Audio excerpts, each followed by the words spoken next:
Well, good afternoon, everybody, and welcome to the Action Center studios and our February edition of our Fireside Chat. I'm joined here by Pam, our Executive Director. Welcome, Pam. Thank you, John. So Nice to be here. Can you believe February is almost over? No, I can't. And the other thing I keep thinking about is I cannot believe we've been in this COVID operation mode and our whole country's been dealing with this crisis for almost a year. It's amazing. Isn't that shocking? It is. It went slow, but it also went fast. I know. It's just mind-boggling. Very strange. But this is also our 8th Fireside Chat since we started doing these. Wow. So we're making great progress. So glad you guys are all here. We have a great topic for today. This is one of those topics where a lot of people ask to hear this information. Yeah. And so we listened to you, we heard you. And so we've got a great couple of guests coming in today. And so good. Before I get to kind of the introductory comments, Pam, let me just, again, share with you some housekeeping information. As we go through today's Fireside Chat and a question comes to mind, go ahead and drop that question in the chat field. And we'll try to get to as many of those questions as we can by the end of this Fireside Chat. And then also we are recording this and we put this up on our YouTube page. And so you can go there a little bit later. You can share that with your friends through social media. Help us spread the word about what the Action Center is doing for our community. We'd be greatly appreciative of that. Yeah, absolutely. So great. Well, let's start. Pam, tell me a little bit why food insecurity, food needs are so great in our community. And how is the Action Center committed to meeting that need? Such a good question, John. I have just been looking at the stats for Colorado. And while we've been in COVID a long time, what's amazing is that the need continues to grow. So as of the end of December, Hunger Free Colorado did a study and found that 40% or 2 in 5 households across Colorado are experiencing food insecurity. And what that means is that they don't have consistent access to nutritious and healthy foods. So they're struggling to figure out how to keep their families healthy right now and how to keep everyone just fed. And that's the highest rate of food insecurity since COVID started, and certainly exponentially higher than prior to COVID. You said 40%? 40% or 2 in 5 families or households right now that's really struggling to have consistent food. The other thing that I thought was really alarming is that there are real inconsistencies and a real disadvantage if you're a family like a Latinx family in our community. They're experiencing hunger at about 50% or higher. I think it was 52% of Latinx families are struggling to keep their families fed. And the other alarming thing is that for families who have children, it's equally challenging. So again, over 50% of families who have children in the home are struggling to have their families fed well and to have those kids getting consistent meals. And they said that many parents are choosing to skip meals to make sure that their kids have enough day in and day out. Right. And that's just alarming and shocking and makes me very sad, but also makes me even more determined to make sure that the Action Center can continue to be here throughout this crisis. That's why what we do in terms of bringing food to over 200 households typically a day coming through the Action Center to make sure that families aren't having to make those decisions. The parents aren't having to skip meals so that their kids can have what they need. That's just heartbreaking, and we don't want anyone in our community facing that kind of hardship. Right. Yeah. I mean, I just can imagine kids going hungry. I mean, it affects their educational success and just their overall health, going further down the road as they get older. So we've got to figure out how to sort this out and meet this incredible need. Absolutely. So now how are we committed to addressing this need? Well, the Action Center has always had one of our primary areas of programming being food distribution. Before COVID started, people could come into our building and they could go through our beautiful self-select grocery. We have a food rescue program that I know Carolyn is going to share more about. And our commitment is to have not only kept that program going during COVID, but actually augment the foods that we're giving to make sure that families really have what they need during this particularly challenging time. You know, if they're able to count on the Action Center week in and week out to, round out their pantries and to bring solid meals to their families, then they don't have to choose between, am I going to pay my rent this month? Right. Am I going to pay my electric bill? Or am I going to feed my family the healthy meals that they deserve? So the Action Center is 100% committed to continuing our food distribution and to making sure that we're reaching new families who may not have had to come to us before. You know, folks who maybe never asked for help before, but during COVID have found themselves in a very different position. We're trying to get the word out there that that's why we're here. And you don't have to stop and think, does someone need it more than I do? Just come. If you're struggling, come. That's why we're here.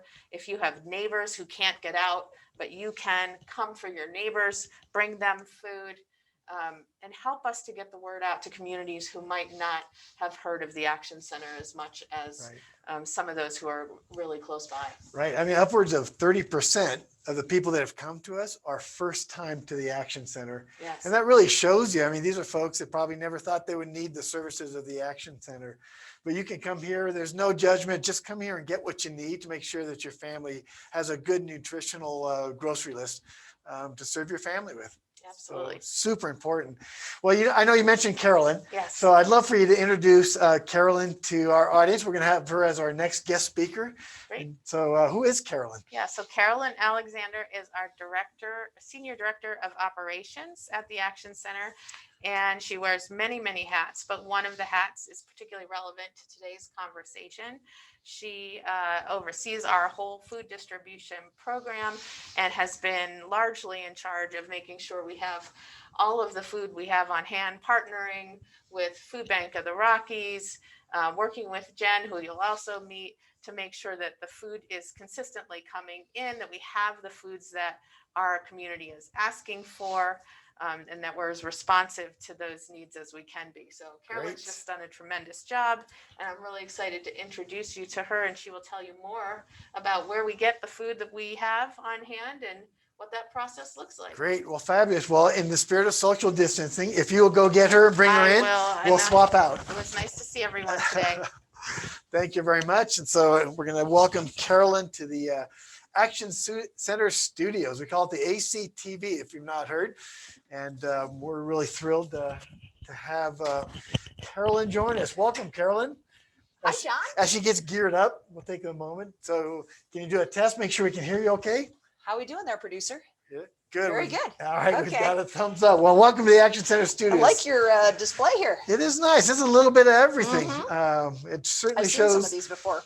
Yeah, I bet you have in much larger quantities. I'm Yes, sure. yes. So, well, listen. Before we get to the where in the world does the Action Center get 2 million pounds of food from?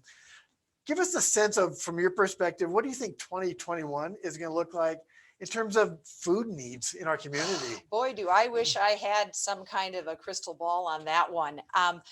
My just gut feel, and that's all we have right now, because the future will tell. I think it's going to be a tailing off over time. We ramped up overnight, and I think it's just going to be a much longer fall off. I think eventually folks are going to get back to work. They'll need us less, et cetera. But I think it's not going to look anything at all like our ramp up. Yeah. So because right now we're serving how many families per day? On about average? 200. I mean, it fluctuates. We've been up to 240 or so, I think, and one high 100s. But we're open 4 days a week, and now currently also the second and fourth Saturday in the morning. Right. But about 200 is the rule of thumb that we're using for. Yeah. I can't even fathom if 200 families come through. Right. I mean, what does that even look like? Yeah. Like on a monthly basis, kind of Yeah. is it like 5,000 apples we need, or I mean? Yeah, well, I've got a couple of answers to that. So so there's some basic math. So on average, our families get anywhere between 50 pounds of food to 130 pounds of food. I like to use a number of 75 on average, 75 pounds of food. That works out to about 60,000 pounds of food a month. And in general, most items are a pound. Really? That's a pound? It's 15 ounces. Wow. So 60,000 of those. And, they get anywhere between, 70 items, let's say. So that equals like 800 boxes of pasta every week. Wow. 800 boxes of cereal every week. And then some things we give 2 of. So for instance, this county has a lot of bread. We pick up bread from Grocery Rescue. So most of the time we're giving out 2 or 3 loaves of bread. So 1,600, 2,400 loaves of bread a week. As far as packages of meat, some smaller families get 1 package, some get 2, so probably 1,200 packages of meat, frozen meat. That's how we distribute our protein. Those are just huge frozen. numbers. I Per mean, week. it's Per hard to week, just kind of wrap your head around it. then you start multiplying times 52 weeks a year and you get some Right. pretty large numbers. Huge numbers that we're putting out there, Yes. which is how we got to 2.5 million pounds Yeah. of food that we've distributed since the That's right. onslaught of COVID. Yep, that's right. Amazing. And it couldn't happen without donors and volunteers and It's really happened whole at all works. levels. yeah, Yeah. it's amazing. Mhm. Well, all right. So that's kind of a good look of what we're giving out, kind of a quick overview, but where does all that come from? I mean, you're talking about thousands and thousands, millions of pounds of food. Where in the world is all that coming from? Well, it changed a lot. Starting in March last year, it changed a lot. Historically, this organization has done an amazing job of working with grocery rescue partners. Okay. The Trader Joe's, we pick up from 4 separate Whole Foods, a couple of King Supers. And at last year at this time, 68% on average of our food came from food rescue. So a lot of it. And then we received some through Food Bank of the Rockies that originated with the USDA program. So it's USDA sponsored food distribution. It's called TFAP for if we have volunteers out there. That's what TFAP is.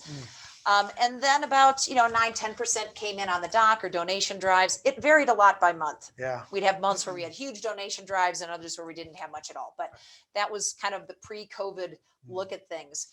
And we'd have about 100,000 or less pounds of food a month come in those 3 ways. Boy, starting in March last year, though, life changed.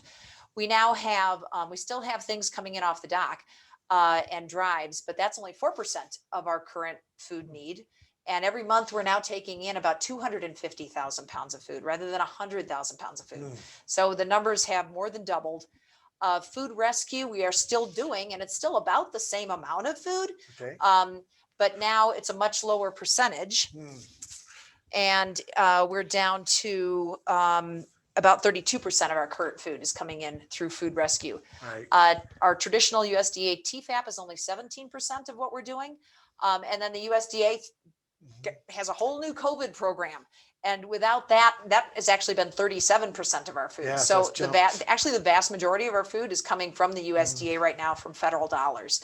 And then something we have never really done before is gone out and buy our own food. And 9 or 10% of what we're handing out is actually purchased from donation dollars now. And that typically we didn't have to do a whole lot of purchasing food historically. It took us 50 years to equalize the inflow and the outflows without having to spend donation dollars on food, but that's not where we are right now. But gratefully, the community has supported us, and we've had enough, monetary donations as well to fill in needs. So when you say purchasing food, I mean, you're not going to Safeway and King Supers and with a couple of shopping carts, are you? No, we sometimes do put a large order in with King Supers and get a pallet of cereal if it's on sale. Most of actually where we're buying our food is through Food Bank of the Rockies.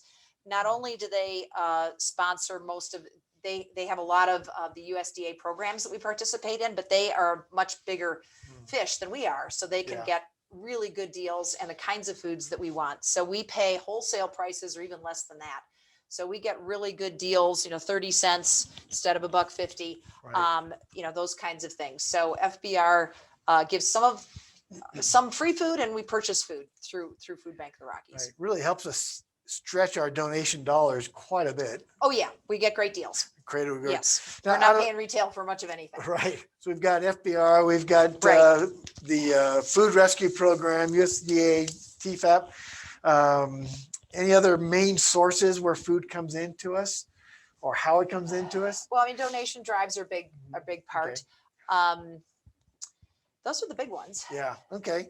Well, are we getting enough food from all that, or do we need more food? Right now, we're okay. Yeah. If this need continues into September, October, a lot of the cash funding, the grants that we've received will start running out. We're okay for the next several months. Okay. The kinds of things that we actually don't get any cash funding for are Right. things like diapers and hygiene products. So actually right now, rather than food, we actually need a lot more hygiene that products, deodorant, shampoos, things like that. Yeah. Now, is that, how do you want me to get that? Do you want me to get you a big bottle of shampoo, or do I go to a hotel and try to find the little guys? I mean, what are we looking for? We actually distribute it in a variety of ways. Our homeless population does take the travel size pretty regularly. But just normal, small, medium size, what you'd buy for your household. Dollar Tree has a lot of good deals on that stuff. Yeah. Bar soap is good. Razors and shaving cream are really big need, and you can buy me a big old pack of 50 razors, and I can split break that that up down and break that down pretty easily. quite a ways. Now, out of all the stuff we need, if I was going to ask you, what is the few products that you need the very most right now, whether it's donated or we got to buy it? What's the number one thing that we need to get in here? Well, besides hygiene products, which I think maybe hygiene products would actually be what I probably need the most of right now. It's the thing that's most commonly asked for. Toilet paper is another one. But one of the things that we have a hard time sourcing are really good products for our homeless population that don't have a stove. We can get in pallets of produce and pallets of other kinds of canned items from FBR, but it's hard to buy, and we don't really need pallets of items for homeless. It's just not the same quantity.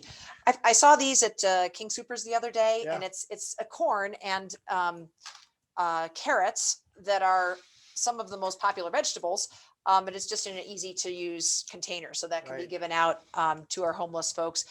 Things like milk that doesn't need to be refrigerated, along with individual serving sizes of cereal, individual sizes of juice and things like that. Snack bars are always great. So I love it when I see those kinds of things come in. And the other one is condiments.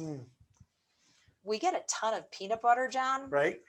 We don't get any jelly from the USDA. How do you have a peanut butter jelly sandwich? Right. Yeah, that's right. Which is great. I mean, then the family can spend their money on other things that we don't give them, but it's nice to be able to give them a full sandwich. Right. Yeah. So any kind of condiment our families really love, and we really don't spend any money on that. And it's hard to source through. FBR doesn't have a lot of that. Right. Yeah. So. Let's keep looking at the food rescue. Who are the partners that we work with on the food rescue?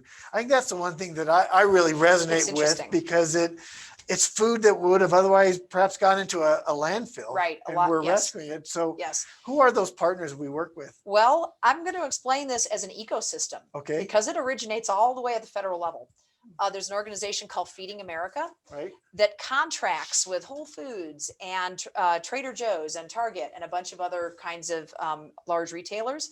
They then subcontract to Food Bank of the Rockies to manage it on a state basis, who then subcontracts it to us to arrange the daily ins and outs. So we rely heavily on Whole Foods. 4 of our pickup locations are Whole Foods, which is fantastic because that's organic, great food, prepared food, and expensive. And to be able to provide something that is still fresh and good from Whole Foods to our participants is fantastic. Trader Joe's is also a really great one for us. And it just depends on the store. We had a lot of these relationships before this whole nationwide Feeding America, Food Bank of the Rockies thing happened maybe 10 years ago or so. But so we've got a lot of really great relationships.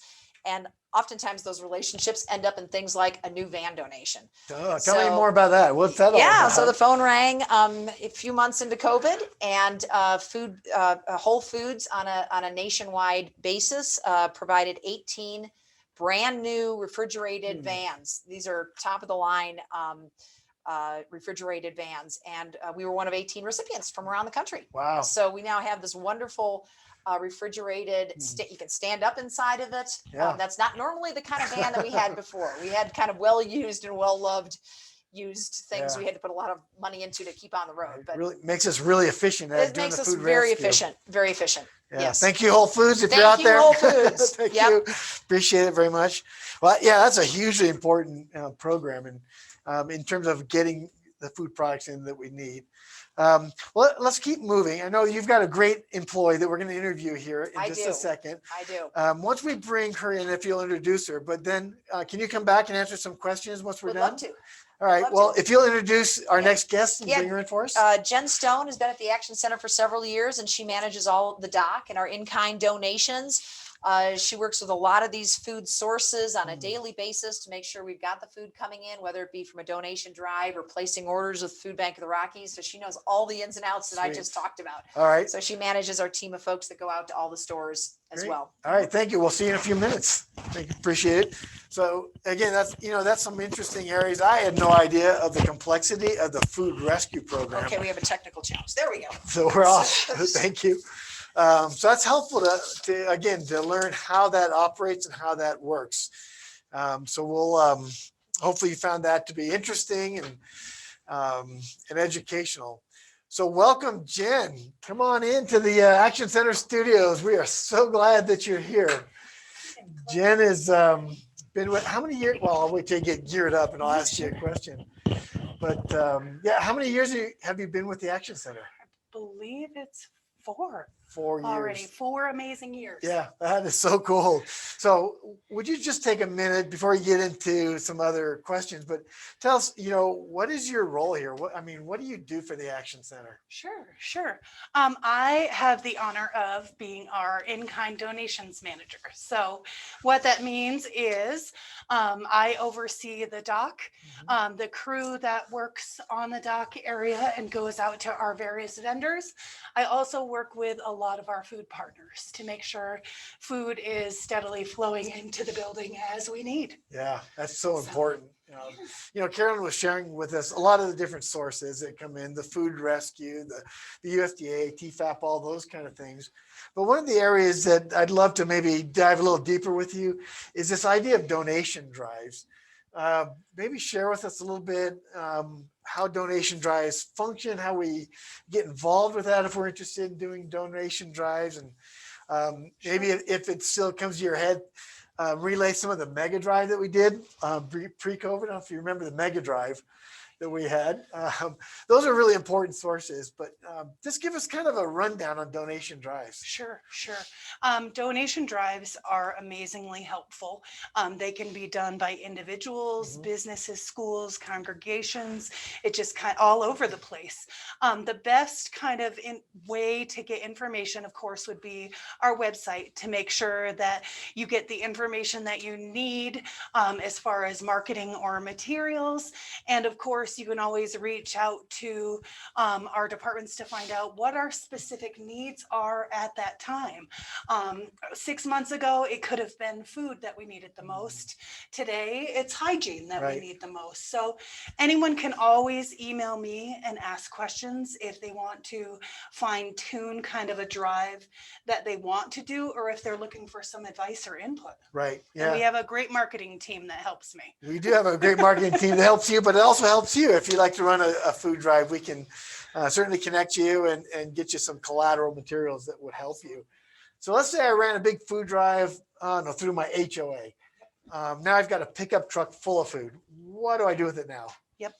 There's a couple of different options. I mean, of course, if you have a team and you can load up the vehicle and bring the products to us, that is, of course, always a preferred method. In the event that you aren't able to do that, we can kind of meet in the middle, and we have a team that can come get it if that is necessary. So we do have donation hours where folks can come by, and from 12 to 1 each day, Monday, Tuesday, Thursday, Friday, is donor only hour. So the line tends to be a little bit calmer and a little bit easier for folks to get in and out. And if accommodations need to be made outside of that time range, please feel free to contact me anytime. Right. And we'll meet in the middle as far as we can. Yep. Yeah. We even have guys out there, I think, that'll help you unload your truck, right? Yes. Or your car or whatever. We do. Are they employees or volunteers? A mix of both, actually. We do have staff that is out there that supports, but we have volunteers that join us every single day from the community to help us engage with donations that are coming in and help folks offload their cars and get that product where it needs to go. Right. So help me understand. I walked out there the other day and the dock was just covered like this with all kinds of products. What happens next? Yeah. Because that's all I saw was a dock full of food. Yep. Sometimes when food comes in, it can come in fast. That's the beauty of having a team that kind of divides and conquers to get it where it needs to go. Yeah. We definitely have to train folks so they know where products need to be. And we also have volunteers that come in and help us sort through boxes and bags and put them in the various food categories that they need to go in to get ready to go to the grocery. Right. Yeah. So a lot of sorting. That's what probably a lot of volunteers help us with that. Yes. So if I was going to ask you, what's the one thing that you enjoy most about your job? I'm going to put you on the spot. This was not in the list. But what's the one thing that you like the most about your job? The thing that I love most about my job is that it's something new each day. Yeah. It's a different person. It's a different donation. It's a different connection. Yeah. It's a different activity. Some of it stays the same, of course, the mission of helping those that we serve, but I love the different relationships that I get to take part in each day. Excellent. Oh, and you know what? It is all about the people. It is. It's not about it's about the people. It is. So good. Well, I'm so glad you're here on the team. My pleasure. Love working with you. Looks like we got a few minutes left. So if you would be so kind as to bring Carolyn back here, we're going to do some Q&A with folks. And so if you could drag her in, this would be great. That would be wonderful. Thanks so much All right. for having me. Thank you for being here. Appreciate it. So as Carolyn comes in, one of the things we wanted to emphasize as well, if you're looking to bring in and donate some products, some of the things that are important is we have to make sure these aren't dented or anyways compromised, or certainly look at the expiration dates, because it's important that we share with our participants really good, healthy, quality foods that we share with them. All right, so we're going to dive into some questions. Welcome back, Carolyn. So I think I'm smiling behind my mask at that first. are you? All right. Well, Paul, thank you for your question, Paul.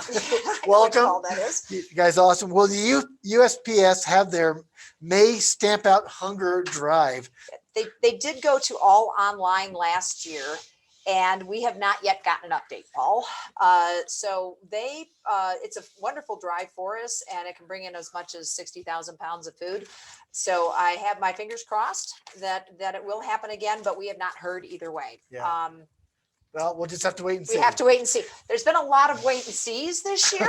Right. So this is kind of where we are. Right. That's a huge drive. It's a very large drive. Yeah. So the letter carriers drop off, in some cases, bags, or at least a flyer, depending on the region. And then they pick up the food, and we are the recipient from many post offices in the area. That's great. All right. This next question is $1 million question, literally.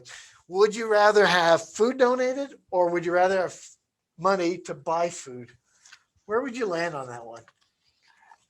I'd really like to have the money. Right. And I mean, that I think folks like to give the food, and I get that. And there are some niche things that are really helpful when they come in onesie twosies. right.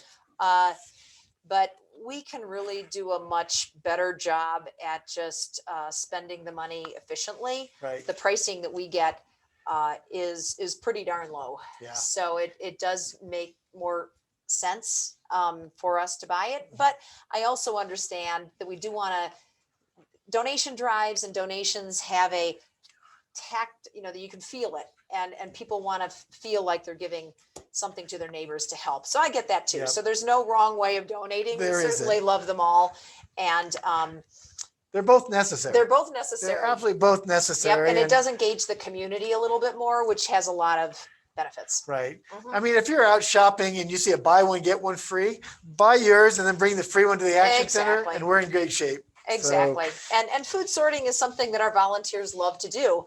If we bought all of our food, I'd have to come up with other volunteer activities. Right. So So we will it figure those does, out. yeah, it does. It's a great thing to do, and it is a very community building experience. All right.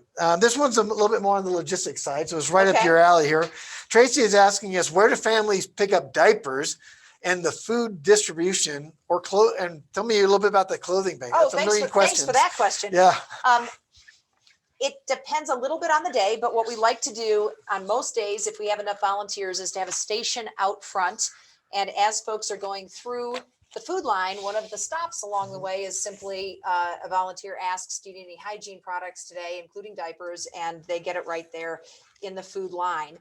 If we don't have enough volunteers, then they get it a little further on the line. If they ask it when they get their bag, we can run Right. in and get some. And then we do have a brand new, we went to a new location for our clothing bank. It's 1565 Wadsworth. We have that for 9 months, and no appointment necessary. We've got a ton of clothes over there. We've got our volunteers and all of our racking moved over there, and we are up and going. But what do we need most at the clothing bank? Men's. We need men's clothing. We need men's clothing. We need underwear. Women, as we know, our closets are much larger. And so we have probably 10 times as much women's clothing as we do men's. Yeah. And we do need a lot of men's, especially extra large men's clothing. We'll a lot get of those going. and new underwear. If you could, new underwear would be great. Right. Well, we're almost out of time, but there is one more question. Then what we'll do, if we didn't get your question, we're going to send out an email this afternoon and we'll answer all those questions in that Okay. email. You got a stack there. Maybe I do have a stack there. Do we still need coats? Oh, we still do need coats, especially men's coats. Yep. It's still cold out there. And again, men's, all of our clothing comes in like a 10-to-1 ratio, women's to men's. So any men's clothing would be great, including coats. All right, let's finish with this one because this one also speaks to what we're accepting. Can I bring in open hygiene items, shampoo, that kind of thing? We really don't take opened items. So unfortunately, that isn't something that we tend to offer. Don't know how long it's been. Don't know. It's just a kind of a safety. And I Right. don't want to hand something to our participants that feels like it's half there and it's Yeah, I been something agree. somebody else has turned away. So we do just stick with things that are in new packaging. Yeah, I think it makes sense. If you want to keep asking questions, we'll keep the link open Okay, for a little great. bit longer. Keep asking your questions. This is fun. And we'll get them going. Yeah, I mean, these are good. I'm so glad that we're able to interact and talk with you, ask you questions. Carolyn, would you mind sharing your email address so if they have questions, they can actually address them directly to you? Sure, I wouldn't mind that at all. Okay. I've got a very long name. C for Carolyn. So C Alexander at theactioncenter.org. Right. Or you could call the Action Center's main number and ask for Carolyn. Sure. And she'd be happy to answer any questions directly that you might have. You can do the same if you got a question, call. You can just ask us what the needs are, and the gal on the phone up front will be happy to share that. Yeah, most of the information time with our you. receptionist is pretty clued into what we're looking for these days. So Yeah. she can oftentimes answer those questions So, too. well, you've got a big job. We need to hand out another 1.5 million, 2 million pounds this year. So Come on over and help. we need lots of volunteers. We need lots of food. We need lots of funds to help continue to purchase these because we know that the need is going to continue to be great. Probably 12 to 18 months of recovery is going to take quite a while. So, all right, last question. Our producer's asking last question. So, do we need diapers? We do need diapers. We always need larger size diapers. I think I'm not a diaper expert, but I believe maybe WIC or some of the other programs take care of some infant, and they just come in hundreds per package instead of 20s per package. So we Yeah. tend to have a lot of infant diapers and never enough toddler diapers Right. and sizes 4 and up. So Right. 4, 5s, and 6 especially we can always use. Yeah. Hey, can we hand out the formula stuff for Oh, babies? we take formula. Yeah, Okay. that is federally regulated, as opposed to this kind of food that has a date on it, which Yeah. is actually a best by day. Formula is regulated, and if it's past the date, we actually cannot give that out. So that does need to be date specific. Most other food is a best by day, and it's a recommended Right. freshness date, but that is federally regulated. So Great. any kind of formula would be fantastic. Formula is much more popular than baby food. Okay. So I kind of reverse that as far as the diapers, and I can't exactly tell you why that is, but I have no baby idea. formula is oftentimes requested, but not so much baby food. Yeah. I have no idea. I stopped raising kids 30 years Yeah, ago. well, So good. Well, look, thank you so much. I hope that you found this interesting, educational, informative. We are here to answer your questions, but we're really here to serve this community. And we're going to continue to provide food to those families that are in need. The 40% families that are experiencing hunger insecurities like Pam had shared with Right. us, Amazing it's just not numbers. acceptable. Amazing It's numbers. just not. So anything you can do to help us meet that need, but also tell your neighbors, tell your friends, tell everybody about what the Action Center is doing. So important. to spread the word and get the support that we need to take care of these incredible needs right now. So thank you, Carolyn, for being our guest today. Thanks. It was fun. Yeah, really appreciate it. We'll have you back another time. Okay. So, but look forward to the email that's coming out shortly with answers to these questions. And then in March, I think we're going to be focusing on volunteer needs at the Action Center. Fantastic. So Great. we will get maybe your volunteer coordinators to be our guests. John, I just remembered one thing Oh, one more thing. Wait, Can I one do more one more thing. thing? Yes. from gardens. Yeah. People can bring us their fresh produce. Oh, right. Oftentimes you do think about donating cans and going to the stores, but we have commercial refrigeration, and we can take in cheese and things that are perishable as well. And don't forget about us with your Excellent. overflow zucchini. Excellent. Good. We're there for zucchini. Bring your zucchini. Bring your zucchini. So good. All right. Well, thank you very much, folks. Thanks for joining us. And we really appreciate all of your support. Have a wonderful day. Have a great weekend. Bye-bye. Take care.